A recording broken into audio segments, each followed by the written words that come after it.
낮이면 성전에서 가르치시고, 이런 제목으로 누가복음 강해를 이어가겠습니다. 오늘 본문의 22장 1절을 보면 이 시기는 유월절이라 하는 무교절이 가까운 때였다, 이렇게 기록하고 있습니다. 유월절은 여러분들이 잘 아시는 대로 이스라엘 백성들이 애굽으로부터 탈출할 때 하나님의 심판을 집행하는 죽음의 천사가 문설주에 바른 어린 양의 피를 보고 이스라엘 백성들의 장자는 죽이지 않고 지나가게 된 날을 기념하는 날입니다. 이스라엘 백성들은 유대력으로 니산월 14일 저녁에 4일 전에 미리 준비한 1년 된 흠없는 양을 잡아 고기와 함께 쓴 나물과 무교병, 즉 누룩을 넣지 않은 빵을 유월절 다음 날 아침부터 일주일간 먹으면서 이 절기를 지켰습니다. 누룩을 넣지 않은 빵을 먹으면서 보내는 절기였기 때문에 유교절이라는 무교절이라고, 유교절이라 하는 무교절이라고 이렇게 표현한 것은 그 같은 이유 때문이었습니다. 유월절이 다가오고 있다는 것은 이제 예수 그리스도의 공생애가 거의 끝이 나고 있고 예수님의 죽음의 시간이 임박했음을 뜻하는 것입니다. 하나님의 택하신 모든 백성들의 대속을 위해 주께서 감당하셔야 했던 이 십자가의 순환과 죽음이 박두한 상황에서 이제 예수 그리스도를 죽이려고 하는 계획을 실행할 악인들의 움직임도 아주 활발해지고 있었다는 것을 성경은 보여주고 있습니다. 그래서 22장 2절에 보면 그리고 대제사장들과 서기관들이 어떻게 그를 죽일지를 숙고하고 있었다. 왜냐하면 그들이 백성을 두려워하고 있었기 때문이다. 이렇게 기록되어 있습니다. 유대주의 종교 지도자들은 지금 골머리를 앓고 있었습니다. 왜냐하면 예수를 죽이기는 해야 되는데 예수 그리스도는 이미 유대인들의 군중들 틈에서 영웅으로 부각이 되고 있었기 때문입니다. 그들의 예수 그리스도에 대한 이런 열광적 지지가 유대주의 종교 지도자들에게는 큰 부담이 되고 있었던 것이죠. 예수를 잘못 처형했다가는 거센 저항이 부딪히게 될 것을 그들이 두려워하고 염려하고 있었던 것입니다. 때문에 지금 그들은 어떤 죄명을 씌워서 예수를 처단해야 될지에 대해서 심사숙고하고 있었던 것을 보게 됩니다. 어떤 방법을 써서라도 군중들을 회유하고 선동해서 유월절이 오기 전에 예수를 처단하려고 했는데 이게 뜻대로 되지 않았습니다. 그래서 그들은 지금 예루살렘의 최대 인파가 모인 상황에서 폭동을 두려워하면서 서둘러 예수를 빨리 죽일 방법들을 연구하고 있었다는 것입니다. 이렇게 급박하게 모든 상황이 지금 이렇게 밖에서 돌아가고 있는데 예수 그리스도께서는 뭘 하고 계셨느냐? 오늘 우리가 주목하려고 하는 것은 바로 이것입니다. 21장 37절에서 38절을 보면 그런데 그가 낮에는 성전 안에서 가르치고 계셨다. 그리고 밤에는 그가 감람원이라 불리는 산으로 나아가셔서 밤을 지새곤 하셨다.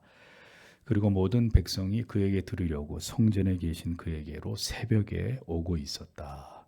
이렇게 기록되어 있습니다. 자, 여러분들이 죽는 날을 아시게 된다면 죽을 날이 다가올 때 여러분은 하루하루를 어떻게 보내실지에 대해서 생각해 보신 적이 있으신가요? 존재의 이유와 목적도 모른 채로 이 땅에 태어난 우리들과는 달리 주님은 무엇 때문에 인간의 모습으로 이 세상에 오셨는지를 분명히 알고 계셨기 때문에 죽음이 다가오고 있는 그 마지막 시간들 속에서도 주님은 절대로 흔들리거나 전혀 동요하지 않으신 모습을 우리에게 보여주고 있습니다. 주님은 늘 그렇게 하셨듯이 이때에도 지극히 평범한 일들을 수행하시면서 하루를 보내고 계셨던 것을 성경은 보여주고 있습니다. 자, 죽음이 임박한 주님의 하루를 보십시오. 낮에는 성전에서 가르치셨고 밤에는 감람원이라 불리는 산에서 밤을 지새우셨다. 이렇게 기록되어 있습니다. 한글 성경에는 쉬시고라고 기록되어 있는데 누가복음 22장 39절에 보면은 습관을 쫓아 감람산에 가셔서 기도하셨다. 이렇게 돼 있어요. 상상하기조차 힘든 순환과 죽음이 다가오고 있는 공생애의 마지막 시간 속에서 주님은 차분하게 주님께서 행하실 일들에 대해서 오롯이 그것에 집중하고 계셨던 모습을 볼 수 있습니다. 낮에는 성전에서 힘을 다해서 복음을 전하고 가르치셨고, 이윽고 늦은 밤이 찾아오면 잠을 물리시고 주님은 다시 하나님께 나아가서 간절히 기도하셨습니다. 그 깊은 기도 속에서 주님은 인간이 가진 모든 두려움과 염려와 근심들을 떨치시면서 메시아로서의 위대한 사명 앞으로 한 걸음 한 걸음 나아가고 계셨던 거죠. 성도 여러분, 때가 이르면 우리에게도 반드시 임할 죽음입니다. 그러나 우리는 주님과 달리 언제 우리에게 죽음이 찾아올지를 전혀 알지 못한 채로 하루하루를 살아가고 있습니다. 분명한 것은 우리 또한 죽을 날이 시시각각으로 가까이 다가오고 있다는 사실입니다. 그러므로 우리의 하루하루는 예수 그리스도와 마찬가지로 우리의 죽음을 준비하는 마지막 날들이다라는 생각을 우리는 늘 하고 우리의 주어진 하루를 그렇게 살아가야 될 필요가 있다는 것이죠. 성경에서 보듯이 그리스도께서 죽음이 임박한 그 시간들을 맞이하는 일을 특별하게 여기지 않으신 것은 이 땅에서의 그리스도의 모든 날들이 하나님 아버지와 동행하는 온전한 시간들이었고, 그리스도께서 십자가에서 생명을 버리셔야 하는 그 시간이 바로 하나님 아버지의 뜻을 완전하게 이루어 드리는 시간이라는 것을 주님은 이미 다 알고 계셨기 때문입니다. 주께서 마지막 시간까지 힘써 행하신 일은 그래서 가르치시는 일과 기도하시는 일이었다는 거죠. 죽음이 다가온다는 것에 대해서 주님은 전혀 당황하시거나 그것에 대해서 우려하지 않으셨습니다. 그냥 담담하게 주님이 행하셔야 될 그 일들을 여느 때와 다름없이 조용히 그 일을 행하고 계셨다는 거죠. 물론 주님은 병자도 고치시고 귀신 들린 자들도 쫓아주시고 죽은 자들도 살리시는 기적과 이적을 행하시기도 하셨지만 이것은 예수님의 공생의 초창기에 집중되었던 일들입니다. 그것은 메시아의 사역의 본질이 아니었습니다. 주님은 이 땅에 새로운 언약을 복음을 전하기 위해 오셨고 공생의 마지막 시간에는 오직 이 일에만 더 집중하신 것을 보여줍니다. 성도 여러분, 우리의 본업이 무엇이죠? 우리의 본업은 하나님을 알아가는 것입니다. 평생의 시간 속에서 성경의 진리의 말씀을 통해서 하나님을 배워 나아가고 그 하나님을 우리가 깊이 우리의 삶 가운데서 경험하고 그 하나님을 향한 절대적인 믿음으로 우리의 인생을 살아가는 것입니다.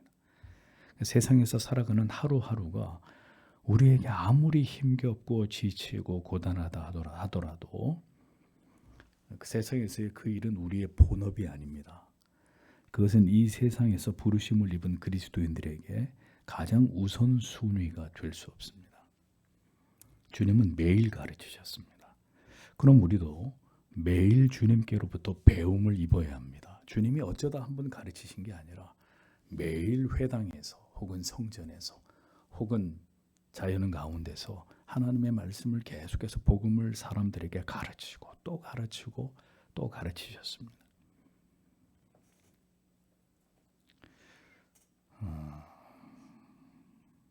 그러면 우리도 매일매일 이 진리의 말씀을 통해 성령이 우리에게 깨닫게 하는 바 하나님의 말씀을 배워야 되죠. 물론 지금 우리는 주님에게 직접 배울 수 없습니다. 그러나 우리에게 주어진 매일의 시간 속에서 매일매일 우리는 하나님을 배우는 시간을 진리의 강론을 들음으로써 또 성경을 깊이 묵상하고 연구함으로써 매일매일 그리스도를 배워야 되는 것입니다.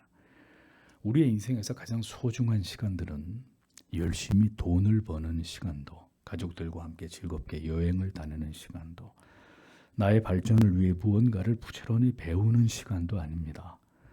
그러나 제 말을 오해하지 마십시오. 이 모든 시간을 갖지 말라는 말이 아닙니다. 이게 필요 없다는 뜻이 절대로 아닙니다.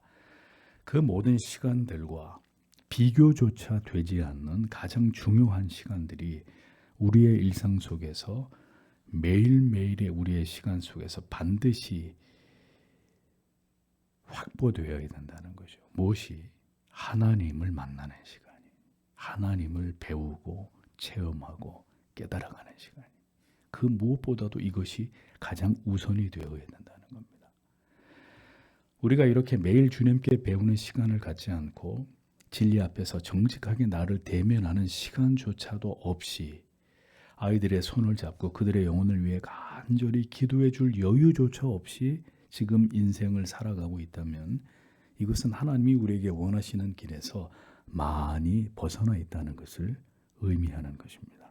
신자의 하루 시간표에는 세상에서 열심히 일을 하고도 집에 와서 경건을 훈련하고 하나님께 가족 모두가 모여서 혹은 홀로 하나님 앞에 기도할 시간이 반드시 존재해야 합니다. 나머지 일은 하나님께 다 맡기고 하나님이 책임지신다는 것을 믿고 우리의 하루의 시간표 안에는 반드시 하나님을 배우는 시간이 있어야 한다. 세상의 시간표대로 살아서는 안 되고 우리는 그리스도처럼 하늘나라의 시간표대로 하나님의 자녀의 계획표대로 그것을 따라서 세상을 살아가는 자들이 되어야 한다는 것입니다.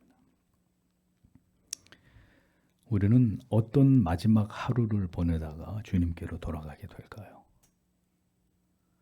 단언하건대 지금 이렇게 아무런 변화 없이 더 충만하고 더 열렬히 하나님을 신앙하는 삶을 살아가지 못하다가 어느 날 죽음을 불현듯 맞이하게 될 분도 우리 가운데 존재할 수 있을 것입니다. 차지도 않고 덥지도 않고 미지근한 상태로 있다가 주님의 부르심을 받아야 될 사람도 분명히 있을 거라는 거예요. 신자에게는 신자가 살아가야 할 하루가 있습니다. 그 하루는 다른 어떤 것으로도 대신할 수 없는 하나님 앞에서 세상에 어떤 일이 있어도 반드시 그렇게 살아야만 되는 하루입니다. 일주일의 하루, 주일은 정신없이 지나가 버린 한 주일에 대한 죄송한 마음을 상쇄하고 우리의 부끄러움에 대해서 뇌물처럼 하나님께 드리는 하루가 되어서는 안 됩니다. 그런 신앙에서 이제는 벗어나셔야 합니다. 하나님은 당신과 매일매일 대화하기 원하시고 매일매일 우리에게 진리를 가르치시고 우리가 더 깊이 생명의 말씀을 깨닫게 되기를 원하십니다. 이 세상 우주 만물의 주인이 여러분을 상대로 그것을 원하고 계신단 말입니다. 회사의 대표가 직원 한 명에게 당신은 미안하지만 오늘 나와 함께 하루를 보내면서 내 일을 좀 도와줘야 되겠습니다 라고 부탁을 했습니다. 그런데 안 됩니다. 대표님, 총수님, 저는 제 일이 있어서 그렇게 할 수 없습니다. 저는 이 시간에 제 일을 해야 제가 월급을 받습니다 라고 대답을 한다면 그 대답은 지혜로운 대답일까요? 그 직원에게는 그날 그 회사의 대표와 기업의 총수와 그가 원하는 시간만큼 그와 함께 하면서 그를 돕는 것이 그가 해야 될 일입니다. 자신의 하루 임금을 생각하고 걱정할 이유가 없는 거죠. 그 회사의 대표가 그날 그 사람에게 자기 일을 도와줬다는 이유만으로 한 달치 혹은 1년치 월급에 해당하는 보너스를 줄 수도 있을 거 아닙니까? 하나님이 만물의 주관자께서 우리를 만나자고 하시는데 우리의 대답은 지금은 제가 바쁘고 피곤하고 돈을 벌어야 하고 시집을 가야 되고 장가를 가야 되고 제 인생에서 이 타이밍이 지금 제일 중요한 시간이라 그렇게 할 수는 없겠는데요 라고 대답합니다. 이것은 참으로 어리석은 일이 아닐 수 없는 것이죠. 우리의 영원한 삶이 달려있는 문제인데 우리는 매일 하나님 앞으로 나아가야 합니다. 그 일이 우리에게 가장 중요한 일입니다. 그 일은 당신의 사업보다 직장보다 학업보다 가족보다 여러분의 건강보다 중요한 일입니다. 우리의 하루 속에서 그렇게 하나님을 배우는 시간들이, 그 감사하고 기쁘고 감격적인 시간들이 계속되던 어느 날인가, 그날이 바로 하나님이 우리를 부르시는 날이 될 것입니다. 성도 여러분, 우리는 오늘도 어떻게 하루를 살고 있습니까? 우리의 일주일은 무엇을 위한 시간들로 채워지고 있습니까? 우리는 매일매일의 주를 배우는 시간을 통해서 올 한 해에도 얼마나 탁월한 신앙의 성장을 하나님 앞에 나타내었고, 우리의 믿음은 얼마나 더 견고해졌고 확고해졌는지를 생각해 봐야 합니다. 주님은 매일매일 성전에서 가르치셨습니다. 모든 백성들이 그 말씀을 들으려고 새벽에 성전으로 나아가고 있었습니다. 이 그림이 주님의 공생애의 마지막 날들 가운데 한 그림이었습니다. 우리의 하루는 어떤 시간들로 채워지고 있습니까? 정말 중요한 일들인가요? 하나님의 말씀을 묵상하고 하나님께 기도하는 일보다 더 중요한 일들인가요? 성도 여러분, 부디 하나님께 더욱 집중하십시오. 지금은 마지막 때입니다. 모든 것이 다 사라지게 될 것이지만 요한계시록을 보십시오. 바벨론이 무너지면서 이 세상의 모든 것들이 다 사라지게 되지만 우리의 믿음은 결코 사라지지 않습니다. 하나님의 약속은 영원합니다. 그리스도께서 마지막이 다가오심에도 말씀을 가르치시고 기도하시면서 고요하게 그 시간들을 지나가셨다는 사실을 기억하십시오. 세상은 앞으로 더 악화될 것입니다. 180년의 역사를 자랑하는 영국의 시사 주간지 The Economist지의 2025년도 표지를 보셨습니까? 세간의 화제가 되고 있죠. 한 해의 가장 중요한 이슈가 될 일들을, 내년이죠. 내년에 일어날 중요한 이슈들을 예측하면서 이것을 상징적으로 알 듯 모를 듯하게 그 표지를 디자인하는 것으로 유명한 이 잡지의 표지는 2025년도 표지입니다. 인류에게 남은 시간이 이제 얼마 남지 않았다는 사실, 경제적인 대공황이 찾아오고 있고 코로나보다 더 강력한 팬데믹이 다시 유행할 것을 예고하고 있습니다. 물론 우리가 세상의 잡지의 표지를 보고 미래를 예측하고 그것을 믿어야 된다는 말이 결코 아닙니다. 세상 사람들도 그렇게 미래를, 내년도의 한 해를 잔뜩 걱정하고 두려워하면서 그렇게 예측을 하고 있다는 것을 우리가 곁에서 보는 거죠.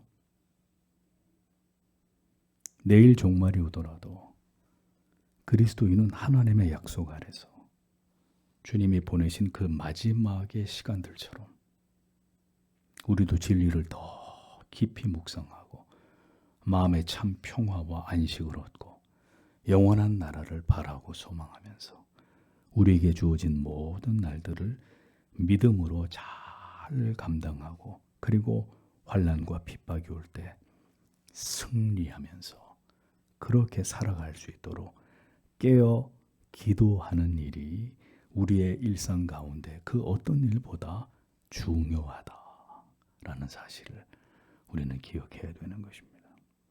우리는 어떤 모습으로 살다가 하나님의 부르심을 받게 될지, 우리의 남은 날들이, 그 남은 날들의 그 모습들이 어떠할지에 대해서 성도 여러분 깊이 생각해 보시면서 하나님 변함없이 연약한 우리를 붙들어 주시고 인생의 남은 모든 날들을 하나님의 은혜로, 주의 능력으로 넉넉히 감당할 수 있는 은혜를 오늘도 우리 모두에게 부어주옵소서.